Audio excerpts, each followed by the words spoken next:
ഷിക്കാർ എന്നുള്ള സിനിമയ്ക്ക് വേണ്ടിയിട്ട് പാട്ട് ചെയ്യുന്ന സമയത്ത് ഞാൻ വിചാരിച്ചു ഗിരീഷ് ചേട്ടന് ഒരു ചെറിയ പണി കൊടുക്കണം, ട്യൂണ്. അപ്പോൾ നമ്മുടെ മലയാളം എന്ന് പറയുമ്പോൾ നമുക്ക് ഒരക്ഷരമുള്ള വാക്കുകളും രണ്ടക്ഷരമുള്ള വാക്കുകളും ഒക്കെ കുറവാണ്. അപ്പോൾ ഞാൻ വിചാരിച്ചു ഒരു രണ്ടക്ഷരമുള്ള വാക്ക് തന്നെ നമുക്ക് കൊടുക്കണം.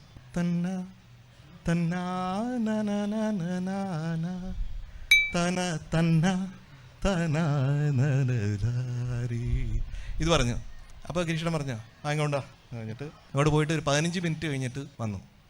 കണ്ടടാ എന്ന് പറഞ്ഞിട്ട് ഇങ്ങനെ നീട്ടി. പിന്നെ എന്നോടൊന്നും പറയാതെ പകൽ പക്ഷി സ്വയം പറന്നെങ്ങോ പോയി, കടലാഴങ്ങളിൽ ഒരു തൂവലുമായി അകലെ നിൽപ്പൂ ചലമൗനം.